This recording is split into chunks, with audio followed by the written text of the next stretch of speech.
할렐루야. 우리 좌우에 계신 분들에게 하나님이 당신을 지극히 사랑하십니다. 하나님이 영혼이를 지극히 사랑하십니다. 네. 하나님이 저와 여러분을 지극히 사랑하고 계심을 믿습니다. 네.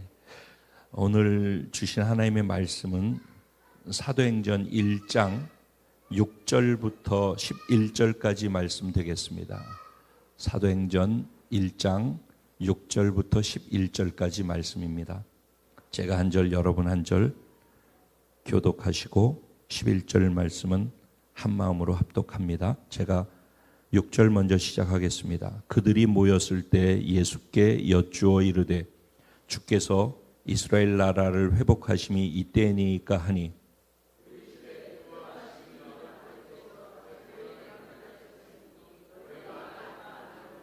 오직 성령이 너희에게 임하시면 너희가 권능을 받고 예루살렘과 온 유대와 사마리아와 땅끝까지 이르러 내 증인이 되리라 하시니라.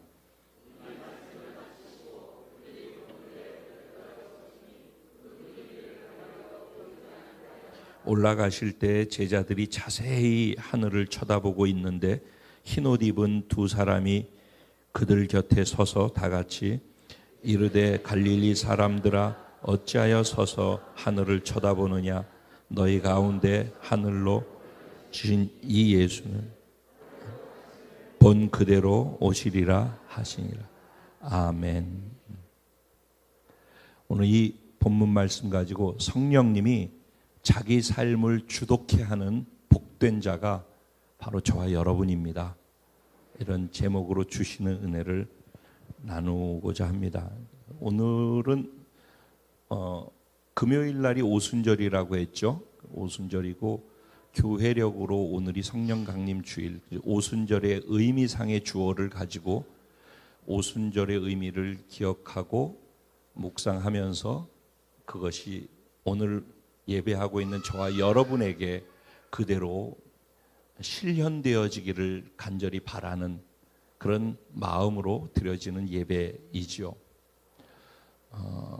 결론부터 말씀을 드리면은 오순절이라고 하는 것의 의미는 유월절에서 이루신 예수님의 구원을 구원받은 자들이 살아낼 수 있는 은혜와 힘을 얻는 것이 오순절의 의미이다라고 이렇게 표현할 수 있을 것 같아요. 좀 더 구체적으로 얘기하면은 구약의 유월절 때 예수님께서 십자가에 못 박혀 죽으시는 것을 예표하면서 어린 양을 잡아서 죽이고 피를 뿌려서 애굽의 노예로 잡혀 있는 그들의 문설주와 임방에다가 양의 피를 발랐죠. 바르라고 하나님이 말씀하셨어요.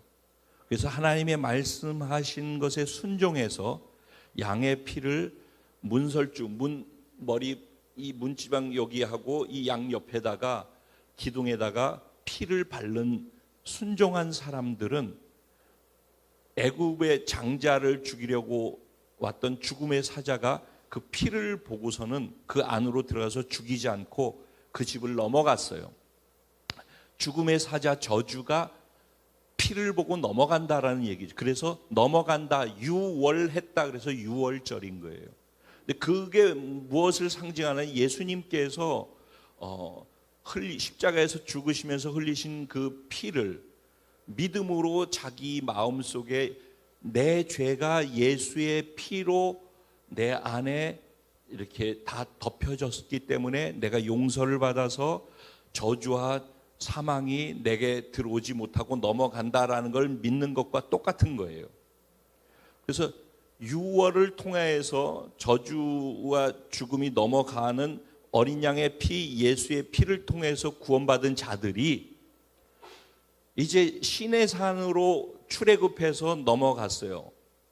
시내산에 가서 모세는 시내산 꼭대기로 올라가서 40일 동안 금식하고 기도했죠.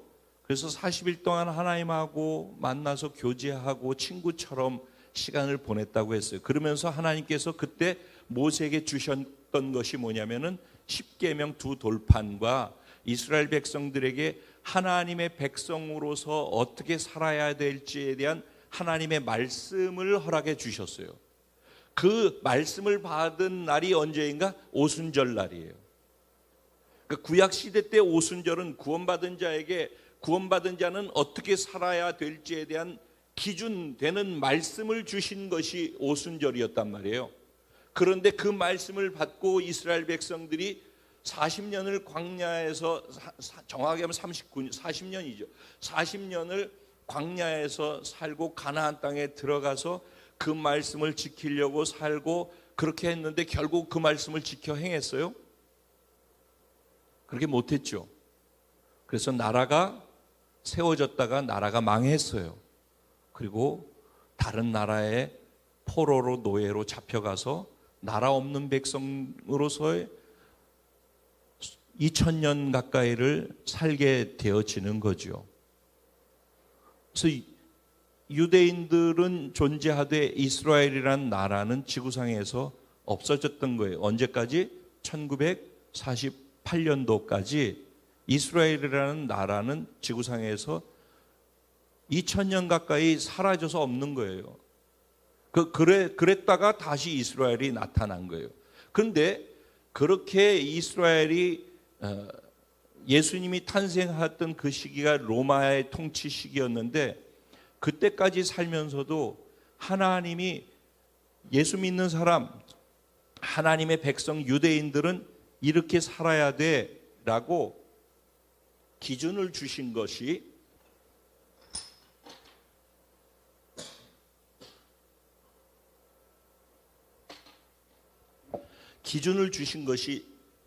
오순절날 모세를 통해서 받았던 율법이었단 말이에요. 말씀.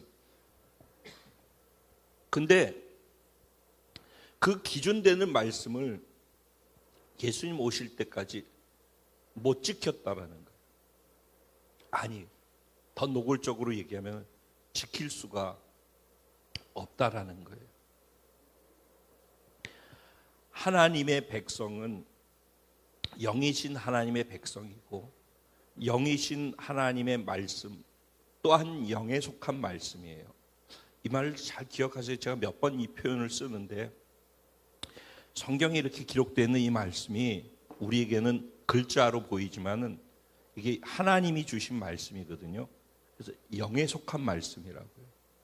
우리 노력으로 이거를 지키려고 하더라도 죄를 이길 수가 없어요. 이 말씀을 지킬 수는 있어요. 노력해서 의지로, 우리 마음으로, 우리 감정으로, 우리 생각으로. 그런데 한계가 있어요. 하다가 안 되게 돼 있고 못하게 돼 있고 무너지게 돼 있어요. 그래서 해도 안 되는 거예요. 그러니까 성경은 좋은 말씀이야. 근데 이건 지킬 수 없는 거야. 그냥 하나님이니까 그렇지 우리 인간이 어떻게 이걸 해. 다들 이렇게 생각을 해요. 그러면 이게 무슨 의미가 있겠어요? 그러면 종교 법전하고 뭐가 다르겠어요? 이거는 할 수 있다라는 거거든요. 근데 우리 힘으로 할 수 없다라는 거예요. 이건 하나님의 말씀이고 영의 말씀이기 때문에 영의 힘과 영의 도움을 받지 않고서는 이 말씀을 살아낼 수가 없는 거예요. 근데 그걸 1000년, 2000년이 지나도록 이스라엘 백성들, 유대인들은 이 사실을 하나님이 계속 말씀을 해주는 거예요. 이는 힘으로도 능으로도 할 수 없을 때 오직 아버지의 영으로만 가능하다고 그랬던 말씀 스가랴서 4장 6절에 나와요.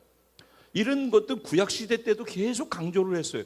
성령님으로만 하나님의 말씀을 하나님이 원하신 대로 살아낼 수 있다라는 거예요. 근데 사람들은 그렇게 생각을 안 해요. 성경에 있는 거 보면 내가 행동해서 지킬 수 있는 것도 있거든요. 내가 노력해서 내 의지로 내 지혜로 내 지식 가진 것으로 움직이면 내 움직임이잖아요. 결국은 사는 것은 내가 사는 거잖아요. 내 행동으로. 그러니까 내가 깨달은 대로 내가 행동하면 되니까 이게 혼과 육으로 사는 사람들의 방식이거든요. 그러니까 그렇게 사는데 익숙해져 있으니까 그렇게 살면 된다고 생각하는 거예요. 그 공부해서 배운 대로 우리가 살아서 기술도 배우고 돈도 벌고 하는 것처럼 하나님의 말씀도 배워서 내가 노력하면 된다라고 생각을 하는 아니라니까요. 이 부분이 이해가 안 되기 때문에 우리가 신앙생활이 어려운 거예요. 불가능하다라는 거예요. 그래서 이스라엘 백성들 할 수 있다고 생각하고서 하다가 계속 또 넘어지고 그리고 또 우상 섬기고 또 다른 데 마음 뺏기고 그러는 바람에 결국 예수님이 오셔야 되는 이유를 성경에서 얘기를 해놓은 거예요. 너희들이 안 돼. 이건 너희들 지킬 수 있다고 생각하지 못 지킨다니까. 그래서 내가 너희의 구원자, 너희 스스로 너희 죄 문제를 해결할 수 없기 때문에 너희 스스로 이 말씀을 다 지켜야지만 죄를 벗어날 수 있잖아요. 근데 이걸 다 못 지키기 때문에 그래서 구원자 예수를 보내줄 거야 를 예언해 놓은 거예요. 그게 구약에서 얘기예요. 구약에서 계속해서 예수, 메시아, 구원자를 너희한테 보내줄 거야 라는 말의 의미가 이거란 말이에요. 이걸 약속해 놓은 거예요. 너희 힘으로 안 된다. 그래서 내가 보내줄 거야 답을. 그게 예수 그리스도야, 메시아야 라고 얘기를 한 거예요. 그러니까 이스라엘 백성들은 메시아가 올 거라고 기대하면서 살고 있는 거란 말이죠. 그런데 예수님이 오셨잖아요. 그들의 기대대로 오신 거예요. 그래서 예수님이 구원자가 된 거예요. 말씀대로 그들이 못 사는 거죠. 그런데 예수님이 말씀을 다 자신이 말씀이 돼서 죄 없으면서 말씀을 십자가에서 죄의 대가를 지불하고 성취하셨단 말이에요. 그래서 예수님이 모든 것을 해결해 놓고 다 이루었다 그러고서 십자가에서 죽으신 거란 말이에요. 다 이루신 거예요. 그래서 예수를 믿는 사람들은 이 사실을 믿음으로 받아들이는 게 구원이란 말이죠. 저와 여러분들은 그래서 구원받은 거예요. 우리 힘으로 우리의 죄 문제를 해결할 수 없어요. 우리의 의로운 행위로 인격적으로 도덕적으로 착한 일을 하고 선한 일을 하기 때문에 우리가 의롭게 돼서 구원받는 게 아니라 예수님이 십자가에 우리의 죄를 대신 짊어지고 죽으셨기 때문에 그것을 믿어서 구원받은 거라고요. 그래서 저와 여러분들이 이제 구원을 받은 자가 된 거예요. 근데 구원을 받고 난 다음에 마치 이스라엘 백성들처럼 출애굽한 이스라엘 백성들에게 구원받은 자로 살아가는 하나님의 백성 자녀로 살아가는 기준을 시내산에서 주셨잖아요. 그 주신 게 율법이고 말씀이잖아요. 그럼 이제 우리가 구원받았으니까 말씀을 주신 거란 말이에요. 말씀을. 그게 우리의 기준인 거예요. 그러니까 저 성경 말씀은 영이신 하나님이 영으로 구원받아서 영이 살아난 하나님의 자녀인 우리들에게 이제 너희는 이렇게 사는 거가 맞는 거야. 세상 사람들하고 똑같이 살지 말고 이게 기준이니까 이렇게 살아 라고 주신 거란 말이에요. 근데 여전히 살 수 있어요 없어요? 이 말씀은 유대인들처럼 살 수 없는 말씀이라고. 근데 기준을 주신 거라고. 그래서 여전히 우리는 뭘 생각하냐? 살 수 없는데 왜 기준을 주셔? 우리는 여전히 죄인이라는 거예요. 근데 하나님의 은혜로 구원을 받았다라는 걸 항상 생각하라는 거예요. 그래서 살 수 없는데 우리가 구원받은 자로 살 수 있는 것 사이에서 이걸 깨달으라는 거예요. 이 첫 번째고, 두 번째, 우리는 살 수 없다라는 거예요. 그래서 겸손해야 하는 거예요. 근데 서로 상대적으로 좀 인간적으로 좀 더 낫고 똑똑하고 능력이 있는 사람은 조금 더 잘한단 말이에요. 그럼 그 잘하는 것 같고 내가 더 잘하고 더 많이 하니까 잘난 줄 안단 말이에요. 그래서 부작용이 일어나서 또 다른 교만한 죄를 짓는단 말이에요. 그러면 안 된다라는 거예요. 그것도 또 죄를 짓는 것 중에 하나이기 때문에 잘하고 못하고는 우리는 못한다는 거예요. 하나님의 말씀을 완벽하게 못 지킨다는 거예요. 그래서 예수님이 이 땅에 죄를 해결하기 위해서 해결사로 구원자로 오신 것이 성탄절의 의미이고 우리에게 선물이라고 하잖아요. 예수님이 우리의 선물이. 마찬가지로 예수님이 죽으시고 부활하셔서 구원을 완성하셨잖아요. 완성하셨는데 그 완성하신 것을 증명하기 위해서 하늘로 올라가셨단 말이에요. 오늘 우리가 읽은 내용이 그거예요. 하늘로 올라가셨단 말이에요. 보는 앞에서. 그러면서 너희가 본 그 모습 그대로 내가 다시 올 거야 그랬어요. 이제 다시 오실 거라고요. 왜냐하면 구약 성경에서 우리를 구원하기 위해서 구원자가 올 거야 그래놓고 오셨잖아요. 그렇죠? 그리고 너희 힘으로 못 살기 때문에 말씀 기준을 살 수 있도록 성령을 보내주실 거야. 그러고선 성령을 보내주신 것이 오순절이라고요. 성령님이 구약에서는 오순절날 말씀을 주셨고 이 말씀을 지킬 수 없는 말씀으로 우리에게 주어진 것이 오순절이었다면은 신약에 와서는 구원을 받게 하는 예수님과 함께 성령을 주셔서 우리가 지킬 수 없는 기준된 하나님의 말씀을 지킬 수 있는 영의 능력이 되어주시고 생명이 되기 위해서 선물로 성령을 주신 거라고요. 그러니까 성령님에 대한 이해가 정확하게 오늘 나누는 이것이 성령님에 대한 정확한 이해로 있지 못한 사람은 성령을 왜 소중히 여겨야 되는지를 몰라요. 그리고 성령 충만을 위해서 기도합시다. 기도 시간에 그러면 그때만 잠깐 그러고 그렇게 해서 되는 게 아니라고요. 구원받은 이후의 모든 삶을 성령님이 그냥 내 삶을 주관해서 성령님 따라서 살아가는 훈련을 해야 되는 거예요. 이게 어떤 사람이 가능하냐? 여기 우리가 예배를 드리고 있잖아요. 늘 그러죠. 우리가 예배 드리는데 예배가 진짜 예배다운 예배가 되려면은 여기에 사람을 보고 있으면 안 되는 거예요. 오늘 임 목사를 보고 있으면 안 되는 거고 여기에 하나님이 계시다니까. 이게 여기 계신 하나님을 내가 인식할 수 있어야 돼. 먼저는 예배를 드리러 온 사람이 예배를 드린다고 그러면서 여기 하나님이 계시다라는 인식을 못 한다. 그리고 여기 계신 하나님이 인식되어지면은 내가 인식하고 있는 여기 계신 하나님이 얼마나 위대하고 놀라운 하나님이신지, 얼마나 사랑스럽고 나를 사랑하는 하나님이신지를 그걸 알아야 되는 거예요. 그걸 인정해 드려야 되는 거예요.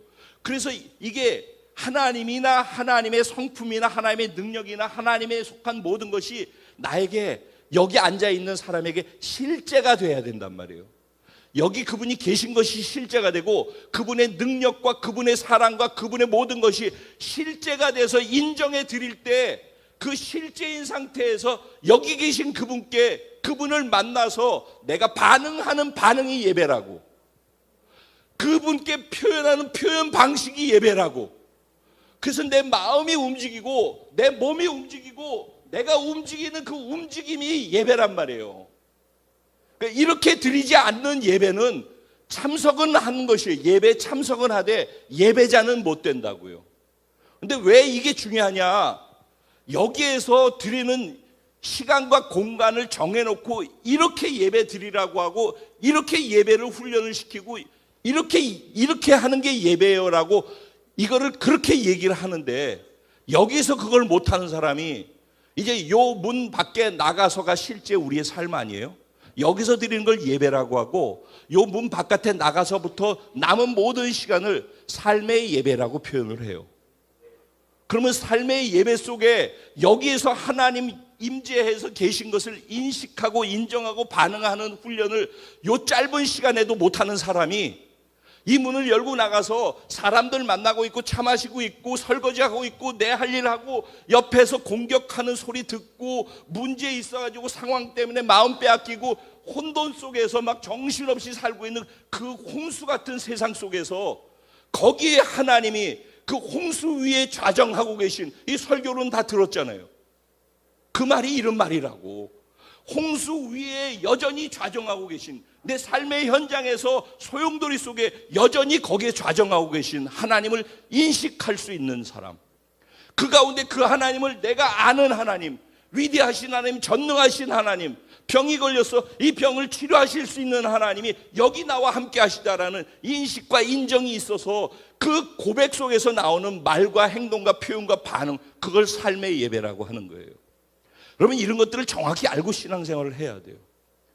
그래서 여기에서 계신 그분에 대해서 이 짧은 시간 속에서도 제대로 된 예배를 드리지 못한 사람이 이 문을 나가서 삶의 예배 속에서 하나님의 도움을 받을 수 있다? 하나님을 인식하고 반응하는 삶의 예배를 드릴 수 있다? 가능할까요? 그래서 저는 정말 진짜가 되길 원한다고 그러잖아요. 부족하지만은. 그럼 이게 다 진짜란 말이에요. 이게 성경에 나와 있는 얘기를 제가 풀어서 말씀드리는 거거든요. 이게 성경이 얘기하고 있는 내용들이에요. 예배가 무엇인지, 우리가 그리스도인으로 산다는 게 무엇인지. 근데 이렇게 살려면은 성령님이 여기에서 이렇게 할 수 있도록 유일하게 도우시는 분이 성령님이라고. 성령님이 도와주셔야지만 이거를 여기 계신 것을 인식할 수도 있고 그분 여기 계신 것을 깨닫고서 반응할 수도 있고 이 모든 것들은 성령님에 의해서 진행되어지는 거예요. 우리가 구원받는 것도 성령님이 도우셔야지 되고 구원받은 자로 살아가는 데 있어서 내가 구원의 감격과 기쁨을 맛보는 것도 성령님이 구원을 계시해 주시기 때문에 그런 거예요. 여러분, 우리가 죄를 짓고 있죠. 죄 짓고 있는데 아무리 설교를 이렇게 얘기해도요, 여기 앉아서 있으면서 설교를 듣지만은 자기가 죄 짓고 있으면서 죄에 대해서 깨닫고 우와 내가 이 무시무시한 죄를 지었구나 라고 두렵고 떨림으로 지금 이런 말씀을 듣는 사람들이 몇 명이나 있을까요? 내가 지은 죄에 대해서 두려워할 줄 알고 깨달을 수 있는 건 성령님이 죄를 깨닫게 해주시는 거예요. 그러니까 성령님이 아니고서는 죄를 짓고 있어도 죄가 죄로 느껴지지도 않고 깨달아지지도 않는 거라고. 그리고 죄를 깨달았으면은 그 죄를 회개할 수 있는 힘과 능력도 성령님으로만 가능한 거예요. 죄 회개 내 힘으로 할 수 있을 것 같아요? 눈물을 쥐어 짜려고 애써도 안 돼요. 성령님이 깨닫게 하시고 난 다음에 성령님이 은혜를 주셔야지만 죄도 회개하는 거예요. 그래서 구원을 받아들인 자의 구원의 기쁨과 감격도 성령님이 주시는 거란 말이에요. 그래서 성령님은 지혜와 계시, 조명, 깨닫게 하시고 계시해서 보여주시는, 밝히 드러내고 보여주시는 영이란 말이에요. 성령님 없이는 그 신앙생활이 불가능하다고요. 성령님이 우리에게 오셔야지만은 두려워하고 환경과 상황에 사람의 영향받는 우리들이 환경을 이길 수 있고 사람을 이길 수 있고 모든 것들을 두려움 속에서부터 오히려 담대하게 자유함 속에 살아갈 수 있게 만드는 힘이 성령님으로만 가능하다고요. 말씀을 듣고 깨달았어요. 그 깨닫는 것도 성령님이지만은 이 자리에서 깨달은 대로 살 수 있는 그 힘도 어디서 오는가? 성령님으로만 가능한 거예요. 그러니까 여기서 깨닫고 우리는 이 말씀대로 살 수 있을 거라고 생각을 해요. 그리고 여기서 은혜 받았기 때문에 오늘 내 문제가 해결될 거라고 생각을 해요. 근데 여기서 깨달은 것까지가 은혜가 아니라 이 깨달음이 성령에 의해서 우리에게 선물로 주어졌다면은 삶의 현장에 가서 부딪히는 그 삶의 자리에서 거기서 여전히 성령님을 의지하고 인식하면서 내가 깨달은 대로 살 수 있도록 성령님 도와주세요. 지금 이 시간 내가 어떻게 하면 좋을까요? 내가 지금 무엇을 해야 될까요? 이 사람이 나를 그렇게 아프게 했고 용서할 수 없는 대상인데 내가 용서가 안 되는데 성령님 어떻게 하면 좋겠습니까? 아니면 이 문제가 사업적으로 꼬여가지고 결국 답이 나오지 않는데 이 상황 속에서 제가 뭘 어떻게 하면 좋겠습니까? 성령님 도와주세요. 뭐든지 사실은 그래야 되는 거예요. 제가 93년도에 성령님 없이 제가 잘하는 걸로 하다가 제 모든 것을 다 놨어요. 그게 고통스러워서, 너무 잘 되는 것이 고통스러워서, 그 잘 되는 열매를 제가 먹는 것이 너무 싫어서 하나님 저를 데려가시든지 성령님 당신이 내 삶의 주인이 되시든지 둘 중에 하나를 허락해 주세요라고 하면서 시작된 게 제가 훈련을 1년 동안 미쳐서 살았던 시간들이에요. 그때로부터 시작해서 지금 얼마나 오랜 세월이 흘렀어요. 30년이 넘어갔죠. 그런데도 제가 여기까지밖에 요 정도밖에 안 돼요. 이게 쉬운 것이 아니에요. 그리고 성령님을 얼마나 민감하게 반응하느냐 하는 것, 그리고 이게 어느 한 중요한 어떤 한 건에 대해서, 이 잎사귀 하나에 대해서 내가 이렇게 반응하는 것이 아니라 이 토탈 삶 전체를 이런 방식으로 살아가는 훈련을 해야 되는 거예요. 우린 필요할 때만 성령님 도와주세요. 그리고 문제 있을 때만 와서 기도하고 그러죠. 그게 아니라는 거예요. 성령님이 내 삶을 전체를 주관하셔서 주인 되셔서 나에게 영향을 줄 수 있도록 그런 훈련이 필요하다라는 거예요. 그래서 그 훈련을 1년 동안을 미쳐서 그것만 했어요. 제가 그것만. 책방에 가면 하나님의 임재 연습이라고 있어요. 로렌스 형제가 지은 거. 옛날에 우리 교회 필독서였는데 한번 가능하면은 가서 책방에서 하나님 임재 연습이라고 하는 로렌스 형제가 지은 책 있나요? 이렇게 얇은 책이에요. 한번 보세요. 그러면 그게 무슨 지금 얘기한 게 어떤 의미인지 좀 알 거예요. 그래서 예전에는요, 정말 제가 어느 정도 훈련하고 난다면은요, 어마어마무시한 일들이 일어나요. 그냥 뭐 우리 교회 초창기 분들은 경험했을 거예요.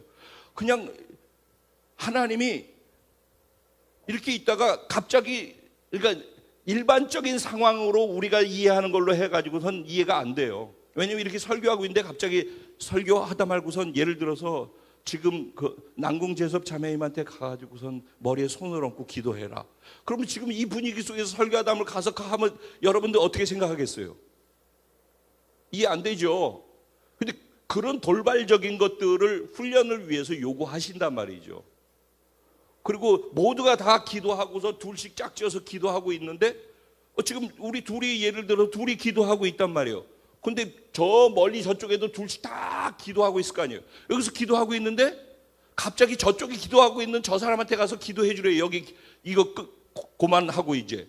그러면은 저기 둘씩 기도하라고 해서 짝을 지어서 기도하고 있는데 괜히 끼어들어서 남 기도하는 데 가가지고 그 사람 위해서 기도하면은 무슨 욕을 먹겠어요. 그러니까 이해 안 되는 행동들이 요구되어질 때가 있더라고요. 근데 뭐 칼 들고 죽여라 이런 거 아니잖아요. 어쨌든 간에 그걸 하면요. 근데 그거 하고 나면은 어떤 일이 있는가 하면, 그냥 여기서 그냥 기도를 같이 둘이 하다가 기도를 해주고 있는데, 이게 참 제 간증을 그래서 잘 안 하려고 그래요.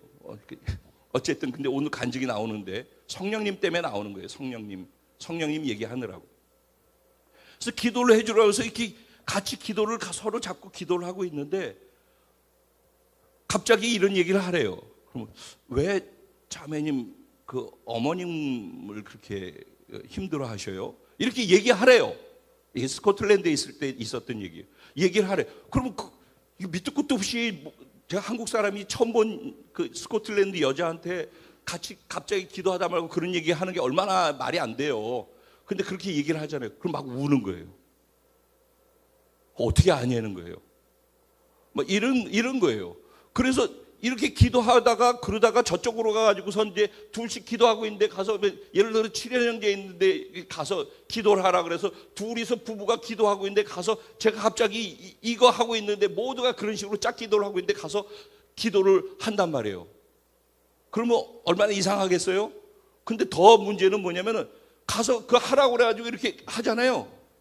손을 얹는데 펑 하고서 뒤로 넘어지는 거예요. 그러니까 저도 놀라고 기도하던 사람도 놀라고, 그래서 옆에 기도했던 사람들 다 놀라고, 이게 무슨 일인가 그런 거죠. 이게 왜 갑자기 이런 일이 일어났지? 그러는 거죠. 저는 더 놀라는 거죠. 그러니까 우리가 이해할 수 없는 하나님이 하시고 싶은 일들을 하시더라고요. 그게 쓰러졌잖아요. 근데 이분이 어쨌든 굉장히 교회에서 예배 인도자고 중요한 역할을 하는 사람이었어요. 근데 그분에게 하나님이 치유해 주셔야 될 말들을 갖다가 계속 선포케 하셨어요. 그리고 난 다음에 마지막으로 그 소그룹 모임으로 해서 담임 목사님이 인도하는 소그룹 모임에 가게 되어졌어요. 거기 한 10명 좀 넘게 15명 정도가 있고 거기에 담임 목사님이, 제가 이제 목회자로 이제 여의도 교회에 있었다고 하니까 신경 써서 어쨌든 담임 목사 소그룹에다 집어넣은 것 같아요. 쭉 앉아가지고 있는데 목사님이 이제 소그룹 인도하면서 이번 주 말씀을 갖다 우리처럼, 이번 주 말씀은 사실은 본문은 이것이었고, 그런데 서로 용서하라는 이런 말씀이었는데, 그리고 성경에서 있었던 내용들하고 자기 설교한 내용들 얘기해서 용서에 대한 걸 쭉 얘기했어요. 그런데 갑자기 그러는 거예요. 그분이 오늘 여기서 서로 기도해 준데 오늘 나를 위해서 기도해 줄 분이 있다고 한다고 이렇게 얘기를 하는 거예요. 그러니까 나 아니야? 이런 생각이 드는 거예요, 저는. 근데 제가 그분이 말씀하시지 않으면 안 움직이는 훈련을 하는 거잖아요, 제가. 그래서 제가 이렇게 하고 있는 거예요, 그냥. 근데 자꾸 나 같은데? 이러는 거예요. 근데 일어나서 자기 기도해달라고 하는데 안 움직였어요. 그랬더니 그가 내 앞으로 와가지고서 요 앞에 딱 서더니면 기도해달래요. 그래서 제가 영어로 기도를 유창하게 하기가 어려우니까 한국말로 해도 되겠니? 그랬어요. 그랬더니 한국말로 기도해달래요. 그래서 손을 얹고 딱 기도하는데 용수철처럼 목사님이 툭 뒤로 넘어져 쓰러진 거예요. 그러니까 거기 있던 10몇 명이 보고서 깜짝 놀라잖아요. 그래서 저 얼마나 당황했겠어요. 그런데 이제 쓰러졌으니까 그다음에 어떻게 해야 될지 몰라서 이렇게 놀래서 이러고 있는데 가서 가슴에다 손을 얹어라. 손을 얹고 기도해 주라는 거예요. 그래서 손을 얹고 그렇게 다른 사람들은 다 눈이 이만해져가지고 뭔 일이 일어나는가 이러고 있죠. 근데 좀 되고 있는데 그 다음에 무슨 말을 하라고 그래요. 그래서 무슨 말 하라고 그래야 제가 그랬어요. 그 말하는 대로 했어요. 근데 무슨 말이었냐면은 네가 용서는 설교를 하는데 네가 용서하지 않아서 힘든 삶을 살고 있구나. 네가 이 용서하지 못하는 것이 막혀 있어서 내가 너를 통해서 스코틀랜드 이 지역에 나의 큰 일들을 너를 통해서 풀어가기 원하는데 네가 그게 막혀 있어서 내가 너를 사용하는 것이 제한된다 라는 얘기를 갖다가 이제 쭉 얘기를 해줘. 그랬더니 목사님 울고 주변 성도들이 그 내용을 뭔지 내용을 아는 분들이 막 울기 시작하는 거예요. 그러니까 이건 이런 거예요. 그러니까 말하자면은 그러니까 우리들이 모르는 세계예요. 그분이 아신다고. 그러니까 성령님이 하시는 게 따로 있는 거예요. 그 다음에는 필리핀에 가가지고서 이번에 필리핀 갔는데 우리 북쪽으로 갔었거든요. 목회자 훈련 받을 사람들 데리고 필리핀 가면은 뭐 아픈 사람들 뭐 수도 없이 많이 있죠. 산속에서 어렵게 사는 사람들 거기 가가오고 방문을 하고 기도해주고 전도하고 그러는데 진짜 중환자 그리고 뭐 열이 40도가 넘어가지고 병원 못 가고 돈이 없어가지고 죽어가고 있는 사람 근데 가서 하나님이 여기 가서 기도해 줘라 그래서 기도해 주라고 해서 손을 얹고 기도해 주면 다 낫는 거예요. 그랬더니 하도 나으니까 여기 선교사님이 아픈 사람을 여기 데리고서 제 앞에 와가지고 여기 기도해 주세요 그런 거예요. 근데 저는 기도해 주라는 마음이 없는 거예요. 그러니까 제가 훈련하고 있으니까. 그리고 기도를 해 주라고 그러는데 기도해 줄 수가 없는 거예요. 하라고 말씀을 안 하시니까. 그래서 안 하려고 그러는데 선교사님이 기도해 달라고 그러는데 안 하면 또 시험 들고 이상할 거 아니에요, 분위기가. 그래서 기도를 했어요. 또 아무 일도 안 일어났어요. 근데 저한테 뒤에 주시는 성령님 주신 마음은 내가 너보러 언제 기도하라고 그랬냐? 그러는 거죠. 그래서 사실은 그러다가 여의도 교회 가서 여의도 교회에서도 어마어마한 엄청난 성령의 역사가 뭐 어마어마했어요. 그냥 여의도 교회 진짜 모든 목회자 전 성도들이 다 뒤집어지는 엄청난 일들이 여의도에서 있었던 거예요. 그런데 그리고 이제 제가 그런 여의도를 그 어마어마한 여의도를 여의도에 계셨던 분들은 저를 아시는 분들은 지금 이게 어떤 상황이었는지를 아실 거예요. 그걸 다 버려두고 아무도 없는 순천에 혼자 내려와서 교회를 개척을 한 거예요. 그때도 성령님께 금식하면서 기도했어요. 여의도에서 여의도이 편안하고 좋고 수천 명을 준다고 하시는데 여기에서 그냥 쉽게 갈까요? 아니면은 아무도 없는 곳에 가서 하나님과 함께 무에서부터 시작을 할까요? 하나님이 무에서 시작하라고 마음 주셨어요. 그리고 질문은 너 이 모든 걸 정말 놓을 수 있겠니? 나 하나로 충분하니? 이 두 질문을 갖고 일주일 금식하는데 하나님이면 되더라고요. 제 믿음에. 하나님이면 됩니다. 그래서 다 놓고 온 거예요. 그리고 여기 와서도 초창기 때는 제가 여러분들 아실 거예요. 권사님도. 이게 기도 받으실 분 일어나세요. 그러면 일어나잖아요. 그럼 제가 다 기도를 안 해줘요. 그냥 있다가 한 사람한테 가서 하라고 그러면 거기 가서 10분이고 이렇게 하고 있단 말이에요. 그럼 막 거의 엄청난 일들이 또 일어나고 그랬어요. 근데 언젠가부터 성도님들이 시험 드시는 거예요. 아, 그렇게 오랫동안 기다리고 서 있었는데 누구는 기도해주고 누구는 안 해주고 뭐 이제 이런 인간적인 요소들이 들어오기 시작하는 거예요. 그러니까 그러면 하나님께 성령께 반응하면서 순종하면서 가는 목회를 해야 할지 사람들이 자기들이 알고 있는 일반적인 사고 생각 속에서 이 목사가 돼가지고 이렇게 하는 게 맞는 거 아니야라고 하는 그것을 갖고서 들이댔는데 그 사이에서 제가 고민이 많았던 거예요. 지금은 그야말로 절충을 해가지고 애매하게 이렇게 하고 있어요. 근데 제 얘기는 무엇을 얘기하고 싶으냐면은 여러분들이 다 성숙돼서 지금 이것이 무엇인지를 알고 이런 것들을 공감하고 동의하면은 제가 예전처럼 그렇게 할 거예요. 저 그걸 갈망하고 있고요. 그분과 주파수가 깊이 맞아야 되는 거예요. 그리고 이런 작은 거 하나도 놓치지 않아야 되는 거예요. 한 걸음 한 걸음을 그분이 원하는 대로 오른쪽 왼쪽으로 그냥 걸어가야 돼요. 신앙생활은 이렇게 해야 되는 거예요. 성경 말씀 우리가 공부해서 이만큼을 다 외워서 알고 있어도 이게 다 무조건이 아니라 그때 그 시에 그 순간에 뭘 해야 될지에 대해서 성령님이 주시는 것을 하는 게 맞는 거라고. 때로는 맞는 게, 성경에 있는 게 맞는 게 안 맞을 수도 있어요. 살인하지 말라 그랬잖아요. 근데 아브라함한테 하나님께서 네 아들 이삭을 잡아서 나한테 바쳐라. 그러면 이게 맞는 말이에요? 안 맞잖아요. 그러면 살인하지 말라고 해놓고 하나님이 자기 아들을, 백세에 준 아들을 잡으라고 하는 것이 가능한 얘기예요? 불가능한 얘기잖아요. 근데 하나님이 말씀하신 거잖아요. 이런 상황이 올 때가 있다는 거예요. 그러면 중요한 것은 하나님을 신뢰하느냐죠. 이런 상황 속에서. 그리고 얼마나 많이 그 하나님을 경험했느냐 하고 하는 것도 중요하겠죠. 그리고 이게 정말 하나님이 나에게 주시는 그분의 음성인가, 성령님이 나에게 주시는 것인가를 분별해내는 과정, 훈련도 굉장히 필요해요. 그래서 근데 이런 것들은요, 정말 이거를 가치로 여기는 사람, 이게 정말 자기 삶에 필요하다고 생각하는 사람에게 주시는 선물이라고요. 그리고 여기 전부가 돼야 되는 거예요. 하나님이 약속하신 것을 예루살렘을 떠나지 말고 기다려라 그랬더니 제자들이 전혀 기도에 힘쓰니라고 할 때 이 전혀는 모든 것을 다 두고 그것만 했다라는 거예요. 그것만. 얼마 동안? 열흘 동안, 즉 성령이 임하는 날까지 그것만 했다는 거예요. 그게 전부. 거기에 전부를 걸었다라는 거예요. 왜? 그게 전부인 걸 아는 거예요. 이제 베드로도 얼마나 마음이 뜨겁고 자기 진심이었고 다 소용없잖아요. 예수 죽을 때 되니까 다 떠나갔잖아요. 그리고 죽는 데까지도 같이 간다고 그래놓고선 예수님을 저주하고 부인 3번이나 했잖아요. 근데 마음에 진짜 원하는 게 거짓말이 아니라 진심이란 말이에요. 진심이라도 자기의 혼내 능력을 갖고 자기의 의지를 갖고서는 그 진심을 못 지키는 게 인간이란 말이에요. 그래서 인간이 죄를 짓는 거예요. 이렇게 하면 안 되는 거 알면서도 죄를 짓게 되는 이유가 인간이기 때문에 그렇단 말이에요. 그러니까 우리가 모두 다 구원을 못 받는 거예요. 그런데 예수님이 그런 우리의 죄를 다 뒤집어 쓰고 대신 죽어주셔서 우리를 다 자유케 해주셨다고요.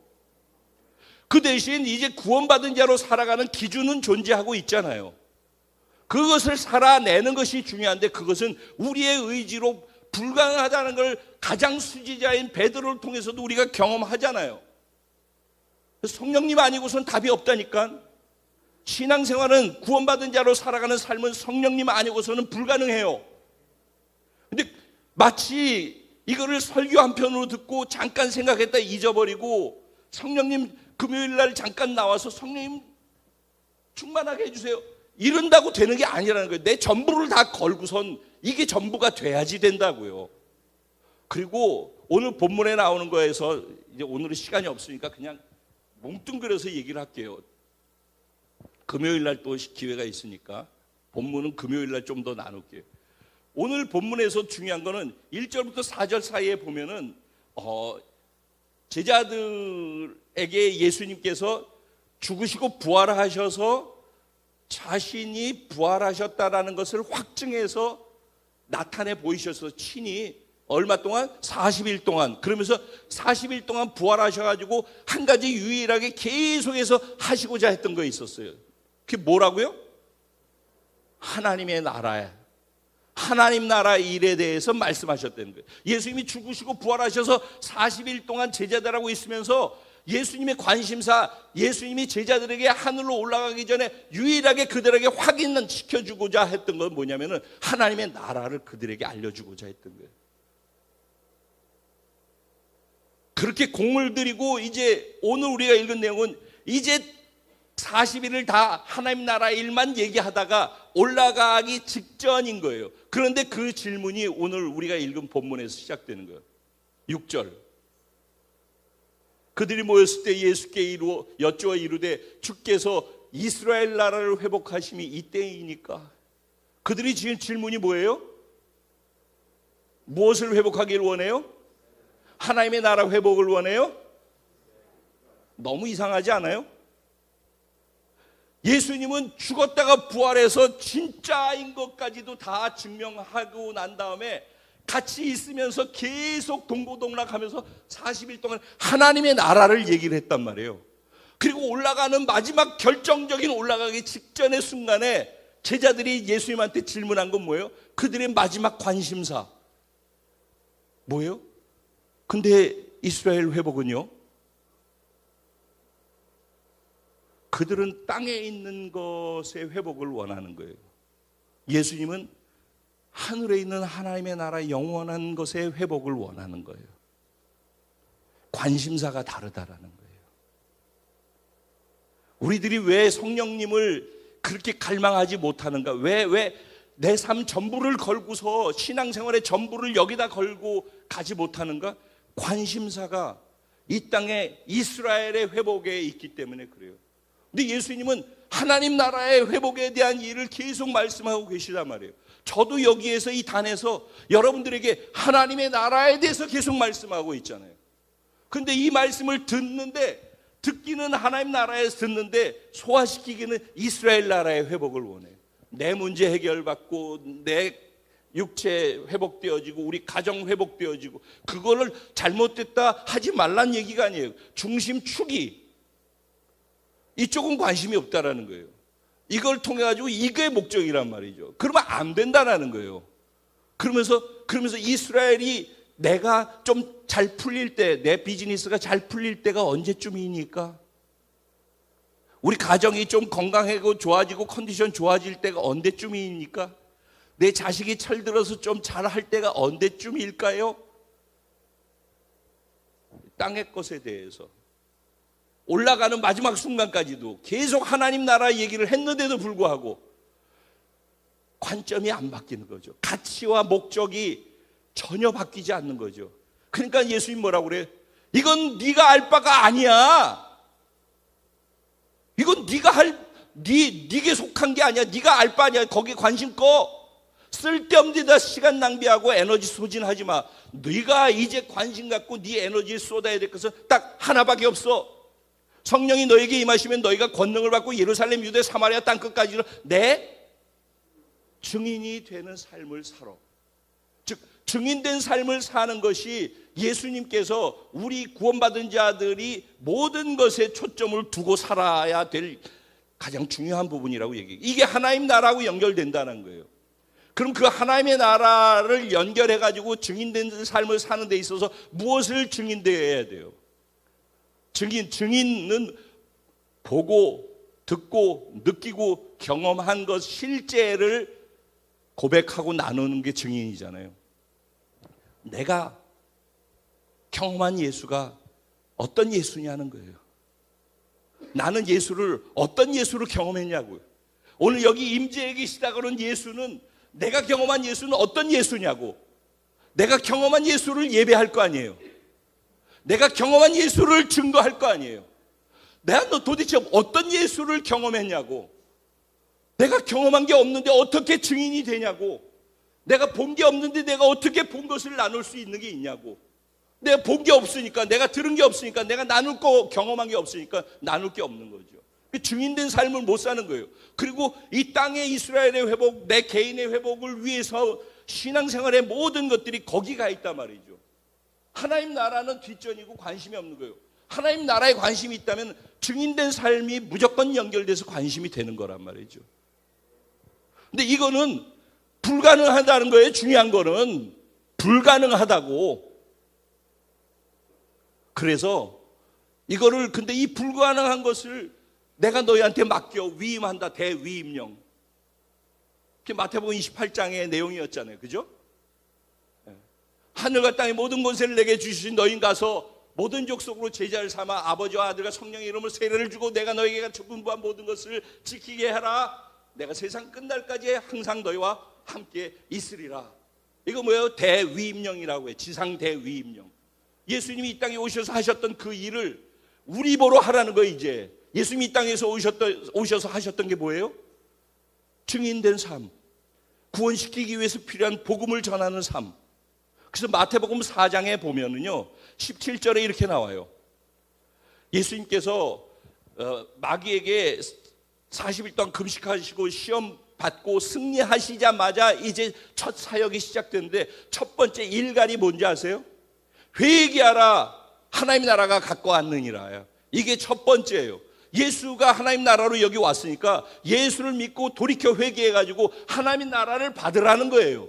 이게 예수님의 사역의 첫 번째 일갈 일성이었어요. 그리고 23절에 보면 뭐라고 돼 있어요? 마태복음 4장 23절. 예수께서 온 갈릴리에 두루 다니사 그들의 회당에서 가르치시며 뭘 했대요?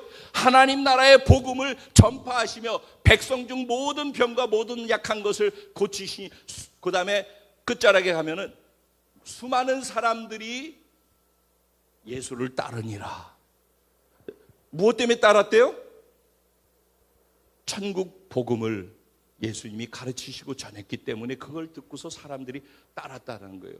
예수님은 3년 반 공생애 동안에 그거 하시러 오셨고 그거 하시다가 가시면서 제자들한테 이제 내가 하는 건 너희한테 위임해. 이제 너희가 그거 하는데 나는 여기서 했는데 이제 성령 받으면은 너희가 예루살렘 유대를 넘어서서 사마리아, 너희가 가고 싶지 않은, 경계하고 있고 담을 쌓고 있고 가고 싶지 않고 꺼려하는 곳, 그게 사마리아죠. 원수들에게까지도 가서 복음을 전하고 증인된 삶을 살게 될 거야. 어떻게 하면은 성령이 너에게 임하시면은, 그건 불가능한 건데 성령이 너에게 임하시면은 불가능한 것을 감당할 수 있는 권능이 되어 주신다라는 거예요. 그걸 두나미스라고 해요. 두나미스. 다이나마이트, 폭발하는 능력.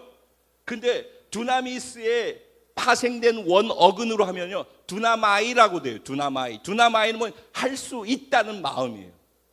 할 수 있는 능력은, 그러니까 그 능력의 근원, 성령이 임하셔서 하면은 어떤 일이 생겨나, 내가 성령이 내 안에 들어와 있으면은 할 수 있다라는 믿음과 확신이 생긴다는 거예요.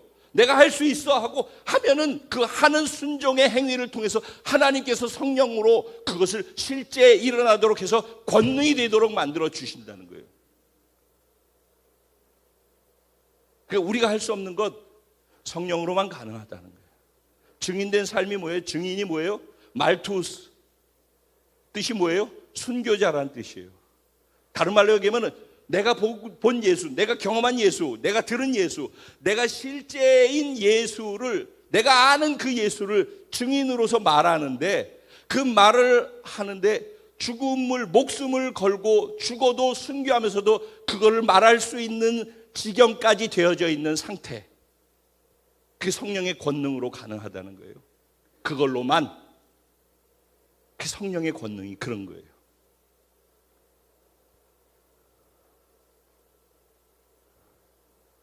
그거는 어떤 사람들한테 임하는가? 지난주 말씀은 반드시 이루어집니다. 아멘. 말씀이 반드시 이루어지기 때문에 내가 읽고 알고 있는 이 말씀은 반드시 성취된다라는 믿음을 갖고 말씀 성취를 갈망할 줄 아는 사람, 내 삶의 현실 속에 당신의 말씀이 실현되어지기를 갈망하는 사람에게 성령이 임해요. 그리고 성령님이 그 일을 이루신다는 걸 알고 성령님을 갈망하면서 사는 사람에게 성령님이 임하셔요. 내 삶의 모든 것을 통해서 나의 유익이 아니라 하나님의 영광을 위해서 모든 것이 되어지기를 갈망하는 사람에게 성령님이 임하셔요. 내가 하는 모든 것을 통해서 하나님의 나라가 드러나기를 갈망하는 사람에게 성령님이 임하셔요. 그러니까 이것이 가치가 되어져 있지 않는 사람에게는 굳이 성령님을 하나님이 주실 이유가 없는 거예요. 성령은 구원받는 순간 우리 안에 들어와 있어요. 이런 애기 씨앗처럼. 근데 성령이 충만한 상태로 내 안에 가득 차 있는 게 성령의 권능으로 충만한 상태인데, 그게 권능이 되기까지는 내가 성령을 갈망하고 하나님의 일을 갈망해야 하는 거예요. 근데 그게 없는 사람은 그냥 여기에 요만한 씨앗 덩어리 하나 가지고서 이렇게 사는 거예요. 그냥 생존하면서. 그런 사람에게 자기가 다 알아서 하고 자기 하고 싶은 거 하고 그러는데, 거기에 굳이 성령님이 거기서 하실 일이 뭐가 있겠어요? 성령님은 예수님이 하셨던 그 일을 이루기 위해서 존재하셔요. 성령님은 하나님의 영광을 위해서 움직이셔요. 성령님은 하나님의 나라를 위해서 일하는 곳에서 일하셔요. 성령님은 하나님이 말씀하신 이 말씀을 성취하시기 위해서 움직이시는 분이에요. 그렇기 때문에 그것을 사모하고 갈망하는 사람들에게 성령이 임해요. 그리고 그 사람을 통해서 성령님이 행하시기 시작하셔요. 그러니까 그거 피로하고 피곤하고 그거 해봤자 나한테 유익되는 거 하나도 없고, 성령님 해가지고 하나님 일만 연락에 해야 되고 고생 직사게 할 텐데 그 일을 굳이 왜 해야 돼? 라고 생각하는데 그게 가치인데, 그게 그 사람의 가치라고. 이 세상 이스라엘 나라의 회복을 원하면서 살아가는 그런 사람에게 성령이 뭐가 필요하냐고. 그러면서 내가 언제 회복될 수 있을까? 그때가 시기가 언제쯤이에요라는 사람에게 너희 상관할 바 아니야라고 하는 예수님의 말씀의 음성에 이해를 해야 되는 거예요. 나머지는 금요일 날 다시 연결해서 나누도록 하고, 그래도 중요한 핵은 다 나눴다라고 생각을 해요. 중요한 것은 설교가 아니라 정말 우리가 무엇을 취해야 될 것인지에 대해서는 다 나눈 것 같아요. 같이 이 시간 기도하실 때, 하나님, 이 말씀이 내게 성령님이 얼마나 필요한 절대적 존재인지를 자각하고 성령님을 갈망하면서 살아고, 성령님과 함께 한 걸음 한 걸음 살아가는 훈련의 시작점이 되어지는 은혜가 있게 하셔서 결국 종국에는 내 삶이 성령의 지배 속에, 그분의 통치 속에 살아갈 수 있도록 도와주시옵소서. 우리 주님의 이름을 한번 부르고 함께 이 제목을 가지고 기도하며 나갑니다. 기도드리겠습니다.